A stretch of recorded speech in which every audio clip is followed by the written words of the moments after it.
Hey friends, welcome back to the channel. It's Jay Rye from Jay Rye World right here on Instagram and YouTube. And today I have my friend Carl here joining me. The episode is my ayahuasca story. That's the series. And Carl is here to join us today and talk about his ayahuasca story. How are you, man? Hey Jay, yeah, we're doing fine, man. Thanks. Good, good. So Carl and I met in Costa Rica on this most recent trip when we were going to have our baby, and our ladies met first, right? And then Yeah, and then we got into the mix and became friends. And yeah, you guys are awesome. Like you really looked out for us on this major life moment for us being so far from home, but you guys treated us like family. It was really wonderful. Thank you again. yeah, it was easy clicking with you guys, and we had lots of fun. We're waiting for you guys down here.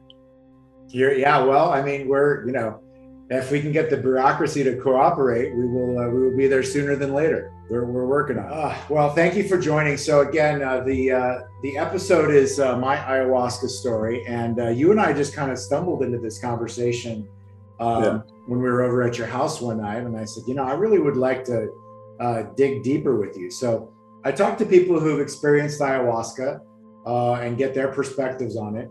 And now, when did you first learn about ayahuasca? Was it connected to your first experience, or had you known about it ahead of time?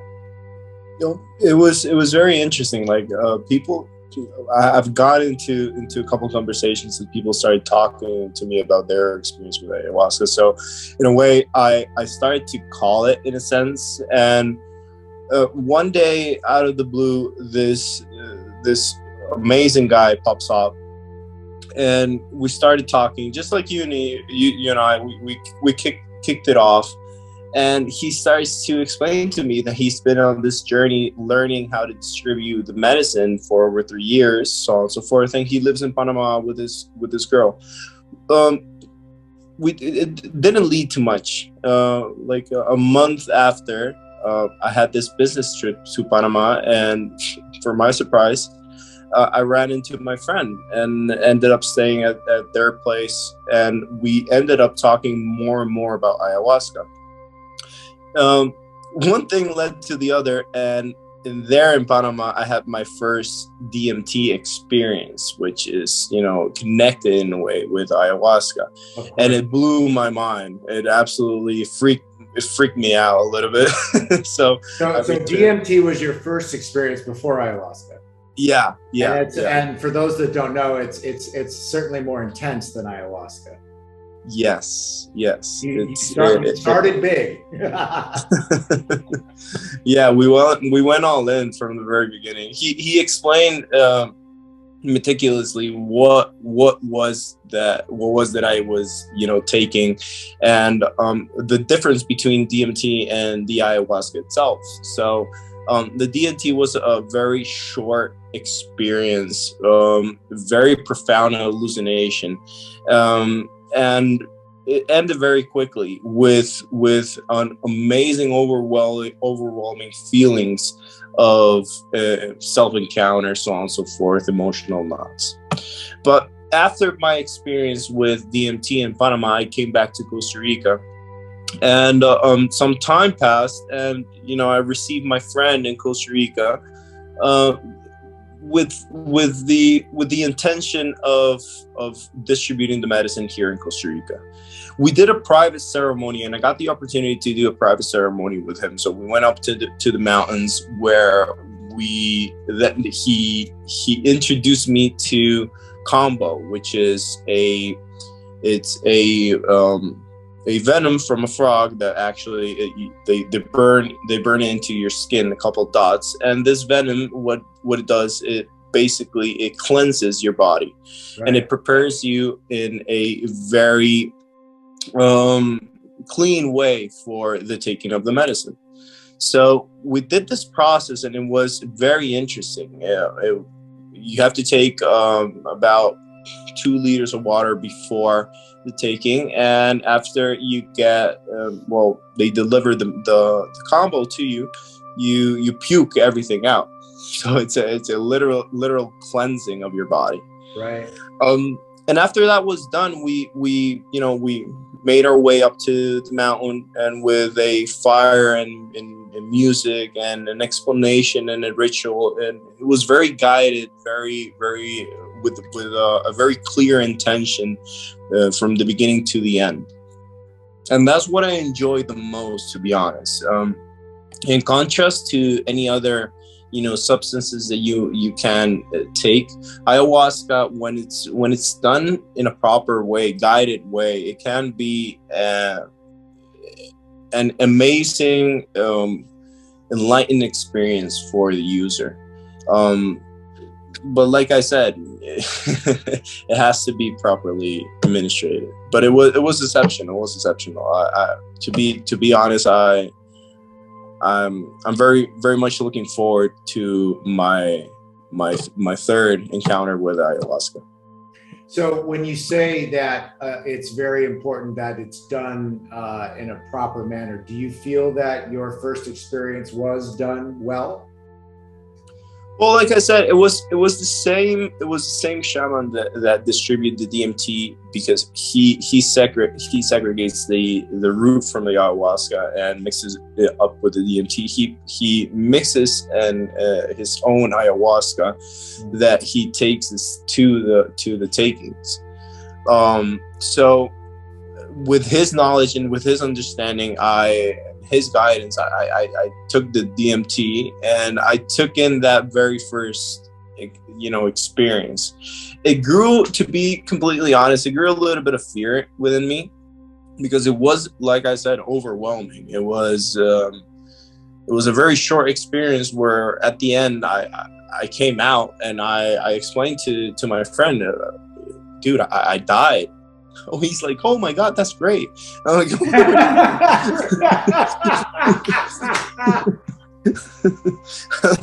what do you mean it was terrible? Like, no, that's your ego dying. That's very good. And I'm like, oh my God, don't, never again, please. So yeah, right. Because at that point, right, that it's not uncommon for people with DMT or ayahuasca to have a death, a death of ego, as you're calling. But you obviously didn't interpret it that way in the beginning. No, completely opposite. I was in a movie. Well, the movie was playing my actual life, and I was saying goodbye to it. Wow. In a very real way. It was both emotional, it was physical, it was a mixture, of combustion of both, that takes you in. And once you're out, you don't realize where you were or how long you were gone. You just come back and you start explaining what you experienced, and you start like trying to manifest in a way what is it that you felt and what is it that you saw. That was my initial experience with DMT, and that is what I took to ayahuasca, to my first taking, which actually grew a lot of fear into it, because of this, death and hallucination and overwhelming experience. It planted a little bit of fear. Thanks to the shaman and to the guidance and to the purpose and to everything being done in a proper manner, then I was able to overcome that fear and be able to focus on what was my intention, and really plant that intention as the main aim and focus of the taking. So it was a growth experience for me, because I learned a lot about myself, and I learned a lot about the things that help, are in a way holding me back, and how I can, talking to myself and talking and planning an intention into the things that I aim day to day, I can help myself to overcome this. And this was something that I understood by the taking of ayahuasca, and it was my lection from the whole ayahuasca experience. Carl, would you mind sharing what your intention was going into Aya beforehand? Yeah. I wanted to be a little bit more real, a little bit more transparent to myself. I wanted to understand what were the fears that were holding me back in that moment in time. And at the end, I wanted to be able to let go and forgive. It combined, to be honest, at the end, Jay, the DMT experience, what I lived, the death of ego, so on and so forth. It really became something that it clicked at the end for me. How to be able to overcome those little fears that constantly in a day-to-day basis hold us back, me and my way of form, shape or form, and you or any other person in their shape or form. But it's important in all this this conversation about ayahuasca, the most important recommendation and point to take away would be to set a clear intention to understand what is it that you want, what is the lection that you want to walk away with. Yeah. If you're really on the calling and you really want to take this experience into your life and understand and learn from it, you have to be clear, why is it that you're calling it and why is it that you want it in your life? And with that being in order and with a straight north, that will be much more easier to understand and be susceptible to what is to come with your experience in ayahuasca. Right. Yeah. I mean, I have a whole series of interviews also called The Calling, and that was definitely inspired by my use of Aya, because I feel that the medicine, is a calling. It's not just something to jump into if you aren't aware. That's my personal feeling about it. But you've now used that phraseology as well. Do you feel that there's a lot of people that describe a presence with you, not the shaman, but when you go with the medicine in ayahuasca, did you feel that there was a presence with you? Yes, and it was in a form of it was funny because we talked about this. There was some peculiar music playing during our ceremony, and I went very deep with this music, and there was this little creature, this little elf type of guide, let's say, that walked me through the whole experience. And in a way, at the end, he was this type of presence that was necessary for me to understand myself and for me to understand what I was trying to visualize, or what was being presented in front of me. So there's always this presence, whether it is the fire, the moon, the what have you, whatever visual or spiritual way that you can manifest, there is always something that is in a shape, way, or form of guide. Yes. So you describe for your experience as an elf. Yeah. I love it. I've heard people say mother nature, God. I've also heard aliens. So maybe the elf is I don't know. There could be the Christmas spirit jumping in there. I don't know. He's got kids in the house. Maybe it rubbed off on you. But. Yeah, maybe I just saw Lord of the Rings before. I don't know, man.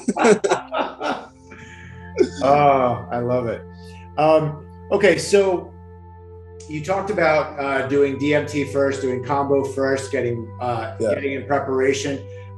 Did you how many nights have you done ayahuasca in total? So I've done 2 takings now. This taking was my first, and then I had a year and a half after that with the same shaman. Another taking. It was in group this time. It wasn't a private ceremony. Okay. Did you prepare your body in any? You talked about combo cleaning you out, but did you prepare your body in any certain way before taking Aya? Well, I don't drink much alcohol, but if I was going to drink, I definitely cut it out. The red meats and meats in general, I tried to exclude them from my diet at least a week prior to the taking. It's just basically what you have to look at it is the cleaner your body is, the more acceptance will be with the medicines once you take it. Right. So cleaning your body and having a good, healthy digestive system and a clean stomach and clean blood, so on and so forth, will help you with the taking. The combo, was ball out of the park for me, because basically I didn't feel any dizziness, or I didn't have any problems once I took the ayahuasca, thanks to the combo, because everything cleansed very well out of my body with the combo. Did you okay, because I know for myself, I've had multiple experiences, and there are times when I was very prepared, and then there are times where I wasn't as prepared. From my experience, I don't feel that the medicine worked less, but yes, I do agree with you. Did you think that while this journey with ayahuasca was happening, did you find a specific takeaway for yourself after that first night? Yes. I was having at the moment a little bit of trouble with my relationship, and it was mainly my fault. Mainly my fault. I blame myself because I wasn't listening, and going back to the fears and so on and so forth. It didn't help out. So it made me in those moments of anger, in those moments of fear, it helped me remind myself of what I felt and what I understood at that point. And I just tried to gather that sensation back in that given time. And I'm not gonna lie, it has helped. Yeah, there are people, Carl, that say that one night of ayahuasca is like 10 years of therapy, all in that one night. What do you think about that? Well, I haven't had 10 years of therapy, so I wouldn't be able to tell you, but I can rest assured say that in my personal experience, yes, it has helped me. We have to put things into perspective, Jay, because if we just run into ayahuasca like immaturely, just doing it because, oh yes, this is better than 10 years of therapy and this is going to change my life, and I don't have clear the intention, I don't have clear the point, my north, it's going to be a wobbly situation and a probably wobbly experience that is going to have to take and retake. I don't know, you've done more things that I have, but in my second taking, I didn't have that intention very clear. And my lesson, my taking from from that second ayahuasca experience was not as profound, to be honest. And I'm not blaming anybody but myself, because I did not take my time to research into myself, to what was my intention and what was the importance of setting that intention. Now I can walk into a third and fourth taking with much more knowledge of the importance of why I should set this as a priority. Right. I think a couple things there. So for me, yeah, it's been 16 nights of medicine I've had over multiple years. And yeah, no night has been the same, whether I'm, feeling 100% prepared, 100% on point of what my intention is. I've experienced that the medicine has its own plan anyway. So even if you're not prepared, you're still going to have a journey. If you're more prepared, okay, well, it might be, X to the third power versus X to the fifth power. I mean, it's in my perspective, and please tell me what you feel about this. Aya is a very nurturing experience. It doesn't mean that you won't have any fear. It doesn't mean that everything's all lollipops and rainbows. But it's a nurturing experience. So even when you're going really deep with a fear or a pain or a trauma or something, to me, the medicine feels like it's always got your back or holding your hand a bit. Do you agree with that? I agree, but it's like everything, you shouldn't take it for granted, and you should always, with a grain of salt and with much respect. Like any other drug, ayahuasca, yes, it's a much more open, let's say, medicine that you can take, and it will help you. It will help you resolve. It will guide you, but it can rumble you down. It can take you, and it can crumble you into the worst. Yeah. It's an experience, like you mentioned, and it's an experience that it will last what it has to last. And if you don't allow it, if you don't go back to your intention, to what is your purpose, so on and so forth, and you remind yourself, you can really have a bad time not allowing the medicine to work on you. Well, right, because ultimately, you can't fool the medicine. No. I feel like that's where the phrasing of the 10 years of therapy comes in, because you can fool a therapist. You can tell a therapist your story or your version of the story, even if you're trying to be honest. And it could take them years to get to you and what's really going on, or what masks you're wearing, even if you're trying to be cooperative. You can't do that with the medicine. Because it'll smack the mask down immediately. Yes. And so that, to me, is where the true magic of all this happens. Is like you're taking medicine that was derived from plants right here on our planet. Perhaps there was some type of, divine intervention as to how this first started. I don't know that far back. But I do believe that, we could talk to each other as friends, as client and patient, whatever.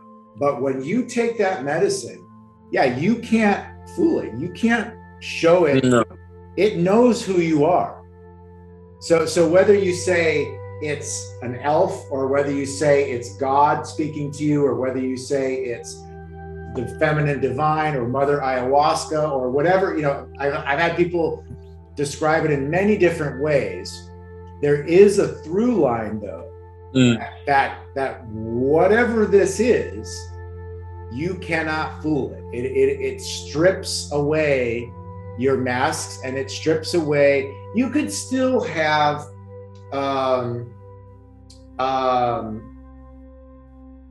some stubbornness or some lack of cooperation. That definitely happened on my first night. Big surprise. Jason the Bull comes into the medicine, and big surprise, it took a little while. But I do find that there is a fantastic quality of that, because I feel like you'll get to the work faster because it just cuts out all the BS. Oh yeah, absolutely. And if you want to cut through the BS, like you said, there is no better way. Like you will go down the drain in millions with a psychiatrist or a psychologist or what have you. Yeah. And what you can take with a couple takings of ayahuasca is just, it's a buck for your money. Did you feel through those journeys that there was anything like resolved? You talked a little bit about like a relationship, but like, was there anything like family or anything else that like came in through your journey that I don't know was helpful or resolved? A couple of things clicked, like I mentioned, but nothing was resolved, because after the taking, you still have to put work into it. You still have to put your part into what you learned. Yeah. But yeah, I feel that no, I have not had that like life-changing experience where everything is now black and white for me.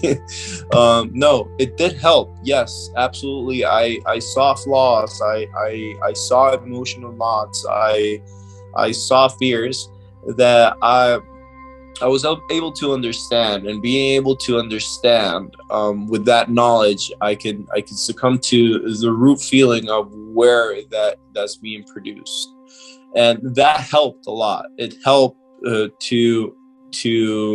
in the near future make that click. Oh, this is what's happening. So let's do this. Right.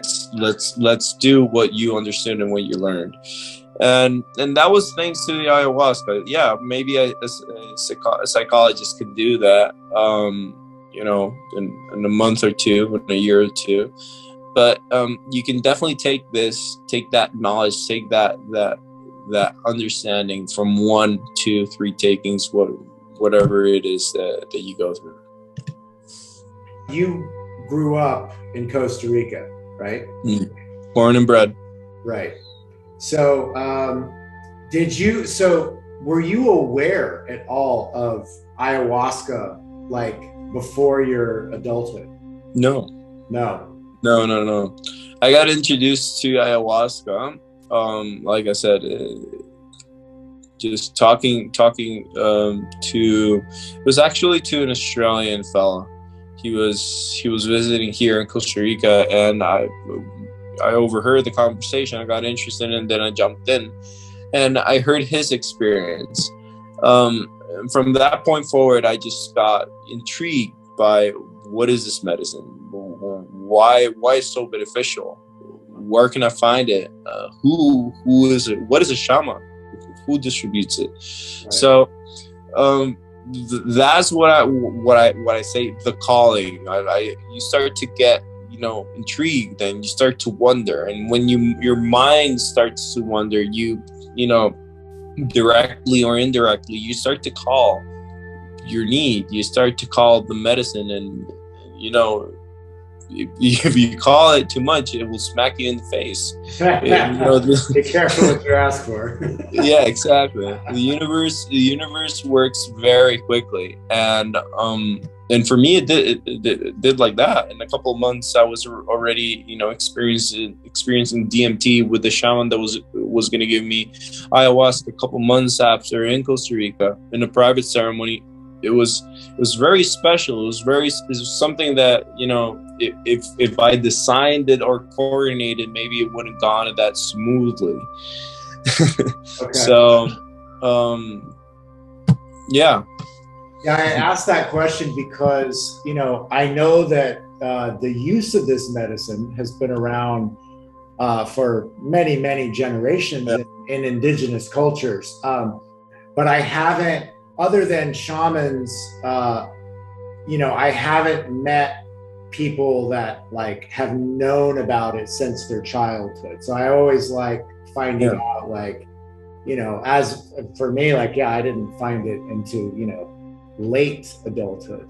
No, me too. Well, you don't have your science teachers talking about it in school. Oh, they sure don't. So especially not in America, where they exactly no. In unless Costa they're Rica, making $1 million off a pill, they don't let you talk about it.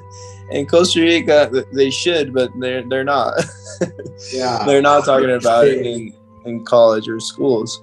So it's something that I mean, sorry.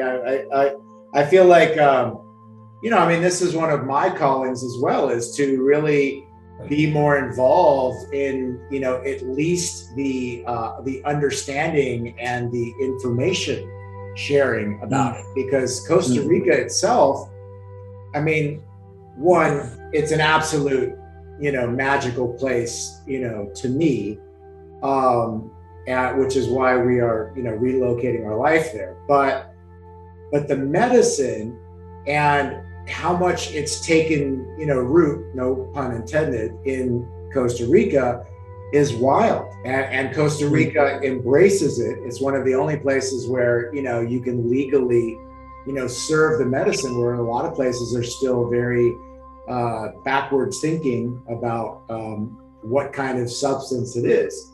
And so I hope that, you know, it's able to continue to grow in the way that it is in Costa Rica. I mean, part of it's my own impatience, because, you know, most everything is too slow for my liking. Yeah. But you know, I like where it's going so far.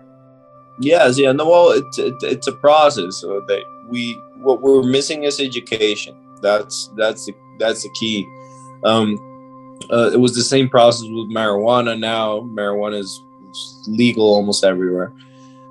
You can purchase it over the counter. You can have it delivered to your doorstep. But not not in Costa Rica. However, people grow it on their doorstep. So isn't that an interesting rub? Where they're much more forward thinking than America on Aya, but they are behind, you know, maybe 30% of America on the marijuana. Isn't that interesting? Perhaps it's just like I mentioned, it's the lack of education from the own government. They don't know what this medicine that they're allowing to administrate, or when they should when it should become illegal. Right. But is this line of taboo, you know, and this curtain that we really must start to pull in a respectful manner to help educate people in how we can do takings, you know, in the right way, not in ways that may, you know, bring bad results to people, or bring, you know, start evolving into bad results into society.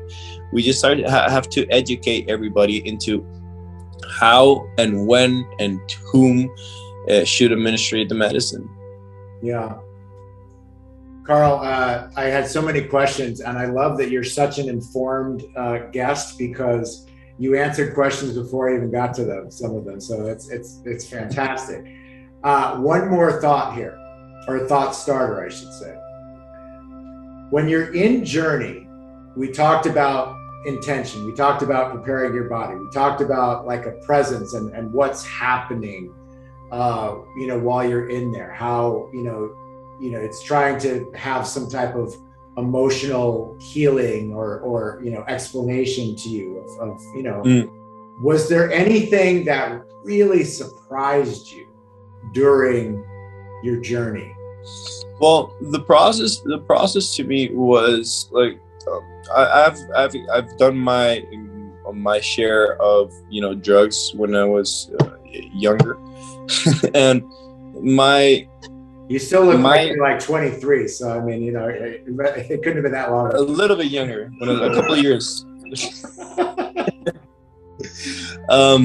So my experience, you know, input into this is that any other drug, it's like it's like getting on a wild horse and just taking off. You don't know where you're gonna end. You don't know if you're gonna get knocked off, or you know what's gonna happen. With Aya, it's the most clear way to be in control of what is happening, because you're being guided through the process. You know beforehand what are you stepping into, what to expect, and you're setting your intention and your north clear. With everything that, with all those elements being set, you walk into an experience that you develop some type of comfort, and with this comfort, you know, open yourself and open your mind to what information I'm about to receive. I'm anxious into my next experience with ayahuasca, because I know I'm setting now, and I'm understanding now what are my intentions to set then. I know now what is it that I want to understand from myself and from this future experience, whether it comes tomorrow, in a month, in a year, 10 years from now. So yeah, the most important thing that I understood from this is that, and that I enjoyed, is that ayahuasca is an experience that you, over the time, whether you do it once or twice, or how many times you do it, you start developing this, like you said, trust into this being that you're going to encounter, and to this lecture that you're going to, you know, take away. I think that's an excellent way to put it. Yeah, definitely. Well, I certainly hope that I can't wait to hear about your next journey. I can't wait to tell you about my next journey, whenever that may be. Who knows? Maybe we'll sit in circle together one day. That would yes, be, yes. Oh, if we're both called at the same time, that's always the caveat, right? But yeah. I really appreciate you making time for the episode tonight. Yeah, no worries, man. Thank you for having me. It's a pleasure talking to you, Jay, and hope to see you down in Costa Rica soon. Absolutely. Well, you know that's for certain. Thank you guys so much for watching. Again, it's J Rye World right here on Instagram and on YouTube. This is my ayahuasca story. What do you have to offer to the conversation? Comment below. Tell us about your own ayahuasca story. Tell us if you see things differently, or maybe you have questions about journey yourself that we didn't cover. We appreciate you being here, and we'll see you next time. Bye, guys.